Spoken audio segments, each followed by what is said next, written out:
dilapatkannya hadis. Ini kan hadis Bukhari Muslim. Man ghasyana falaysa minna. Siapa yang menipu kami bukan bagian dari kita, bukan bagian dari Muslim. Ini apa sih maksudnya?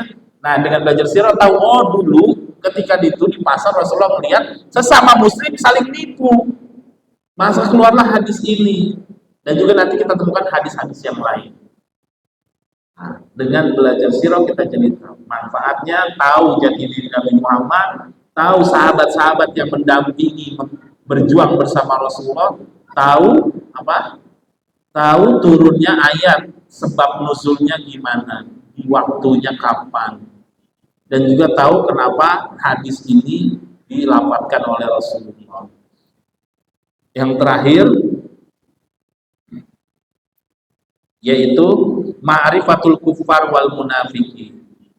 Ini udah jelas. Kita belajar sirah, di sekitar Rasulullah ada orang kafir, yang mana dulu Rasulullah sebelum menjadi nabi pun sekitarnya orang-orang kafir, pamannya juga Abu Thalib.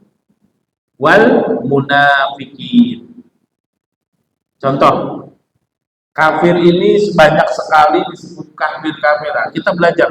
Suatu ketika perang, ada seorang sahabat namanya Usama. Dia mubarozah. Mubarozah itu namanya duel 1 lawan 1. Jadi MMA, UFC, apalagi yang dilihat itu, yang dipraktekkan Khabib Nurmagomedov, udah ada zaman Rasulullah. Nah, ini Usama, dia sama orang kafir Quraisy duel 1 lawan 1 ketika perang. Lawannya Usama ini kalah. Ketika kalah dia terdesak, ketika mau ditebas dia asyhadu alla ilaha illallah sallallahu Rasulullah. Sebelumnya Usama hampir kalah, mau dibunuh, tapi dia bisa mengeles dan akhirnya dia menang. Ketika mau menang, mau bersyahadat, mau dipukul, dia bersyahadat, dia berhenti. Habis itu dia ngeledekin lagi, dipukul sama Usama, wafat. Sahabat berdebat. Nah, dia kan udah bersyahadat, kan? Apa kata Usama? Udah kafir, jelas dia menghina kita, dia memerangi kita, dia kafir. Dari sirah ini kita tahu. Akhirnya kembali ke siapa? Ke Rasulullah. Ya Rasulullah, Usama berantem sama ini katanya. Tapi ketika mau kalah dia bersyahadat, tapi tetap ditebas sama Usama. Apa jawab Rasulullah? Wahai Usama, asyaqaqta sadrahu, udah kamu belah belum itu dadanya? Maksudnya, kamu tahu nggak dia benar-benar beriman atau enggak? Sampai Rasulullah menekankan, jangan pernah kita melabelkan orang ini kafir sampai benar-benar jelas dia memang dalam kekufuran. Sebagaimana Usama ditegur oleh Rasulullah, dia udah ngucapin syahadat, kenapa ente bunuh katanya. Di situ Usama kepikiran, terus berharap diampuni dosanya oleh Allah. Jadi Rasulullah pun bijak, Bapak Ibu sekalian, dia menyikapinya bijak. Ketika ini sudah syahadat, ya udah, hukum zahir. Kita jangan sini sama orang yang mungkin menikah karena pengen masuk Islam, karena menikah dengan wanita ini harus masuk Islam. Ya mudah-mudahan hidayah benar-benar turun. Sekelas yang lagi duel aja sama Rasulullah dibela. Kalau udah mengucapkan asyhadu an la ilaha illallah, jangan kau sentuh. Dia sudah mengucapkan la ilaha illallah. Ada hadisnya panjang Bapak Ibu, hadis bitokoh namanya, hadis kartu sakti. Apa itu kartu saktinya? La ilaha illallah. Kalau kita mengucapkan la ilaha illallah sebelum wafat, surga jaminannya. Namanya hadis bitokoh, ada hadis kartu sakti kalau bahasa.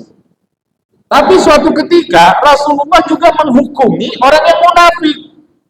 Jelas-jelas munafik, itu sama Rasulullah pun langsung sikat kalau bahasa sekarang, selesaikan. Siapa namanya? Abu Rafi', kaya, punya benteng, kerjaannya suka mendanai orang musyrikin. Dulu kan perangnya pakai syair. Siapa yang bisa syair meledekin orang-orang muslimin dibayar. Siapa yang bisa memutuskan perdagangan antara kaum muslimin dengan orang yang musyrikin ini dibayar. Sama Abu Rafi', Rasulullah melihat ini udah keterlaluan. Katanya dia muslim. Kok begini? Ini tapi ini kafir ini, dia bukan muslim. Abu Rafi', langsung Rasulullah manggil, wahai sahabatku, siapa yang mau menyelesaikan Abu Rafi'? Dia jelas-jelas kafir, menghina Islam, mendanai orang-orang yang melawan Islam. Abdullah bin Abi Atik, ya Rasulullah, ana dan para sahabatnya datang malam-malam ke bentengnya, Abdullah turun, yuk kita ini kongkong ngopi lah bahasa sekarang. Wah disanjung-sanjung wangi ini. Rupanya teman-temannya udah datang keroyok bunuh. Bahkan dalam riwayat sampai dipenggal palanya, dibawa ke Rasul. Sadis sih sadis sebenarnya. Dulu seperti itu. Tapi posisinya benar-benar kafir. Atau kita akan mengetahui ma'rifatul munafikin, orang-orang munafik. Dari belajar sirah kita akan mengetahui ciri-ciri orang-orang munafik. Siapa? Ayatul munafiki salah satu idza hadatsa kadzaba wa idza tumina fala wa idza wa'ada akhlafa.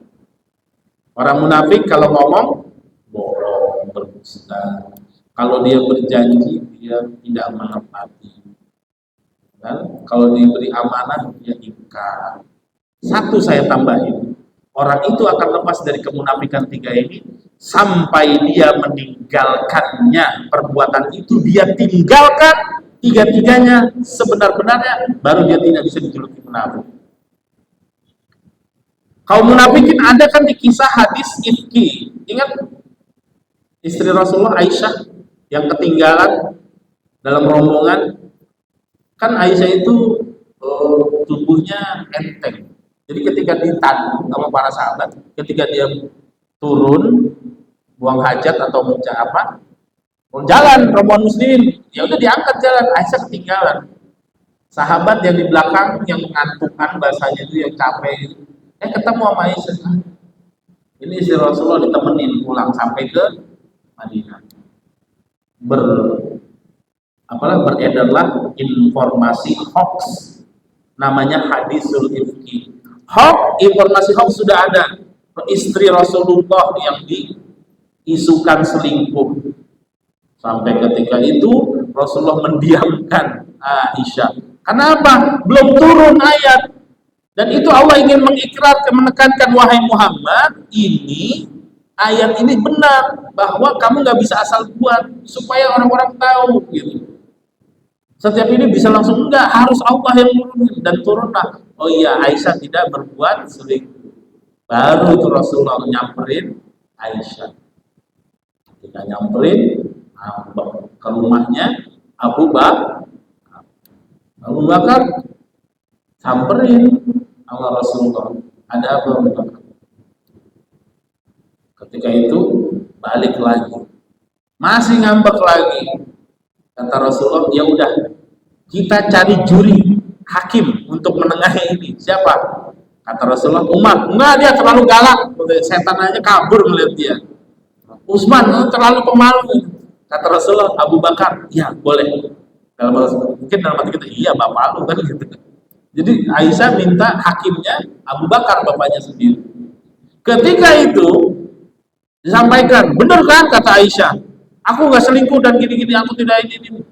Sambil nyerocos, Abu Bakar marah, kok di hadapan Rasulullah begini katanya. Padahal itu posisinya suami istri, ya kan? Mau ditampar sama Abu Bakar, tapi kata Rasulullah tidak. Ini antara aku dan istriku, bukan umat dengan nabinya. Seperti itu. Akhirnya dijelaskan, turunlah ayat yang menerangkan bahwa Aisyah tidak berselingkuh ketika itu. Dia memang ketinggalan, dan turun ayatnya. Dan orang-orang yang nyebarin berita ini siapa tadi? Ayo, ingat gak Bapak Ibu?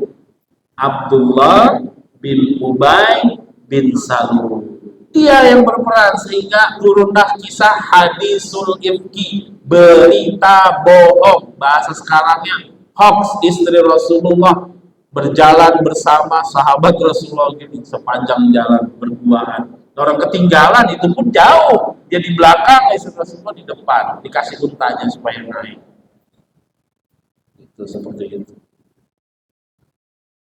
Baru kita setelah mengetahui bagaimana hakikatnya jati diri Rasulullah, sahabat, sebab turunnya ayat, sebab hadis, bagaimana itu posisi orang-orang kafir dan munafik, kita akan menuju kesempurnaan, mengetahui agama Islam yang mulia dengan kafah. Kita akan mengetahui, oh agama Islam ini. Belajar dari sirah ini, kita akan mengetahui. Baru kota Mekah. Nabi Muhammad lahir di Mekah. Di Mekah ada Ka'bah. Ka'bah siapa yang bangun? Nih, Nabi Ibrahim alaihissalam. Muhammad bin Abdullah bin Abdul Muthalib bin Ismail Ibrahim. Makanya pertemuan selanjutnya kita baru masuk Nabi Ibrahim dan asal usul adanya kota Mekah. Udah pernah ke Mekah, tapi tahu nggak asal usulnya? Kenapa bisa jadi kota Mekah? Gitu kan? Ada di Sirat Nabawi. Air Zam-Zam bagaimana munculnya? Pasti banyak yang tahu. Oh, kakinya Nabi Ismail. Oh, rupanya di riwayat lain Bapak Ibu, malaikat turun ke bumi mengepakkan sayap. Dan yang paling sahih itu malaikat turun pas sampai keluar air. Banyak yang tahu, tapi yang ada yang nggak tahu, air Zam-Zam pernah hilang dari peredaran. Jadi jangan tomat cabai doang yang hilang dari peredaran. Air Zam-Zam pernah hilang dalam peredaran di Ka'bah selama 500 tahun, 300 sampai 500 tahun. Nanti kita ketemu di pertemuan selanjutnya. Sudah jam 5:30. Jazakumullah khairan katsiran.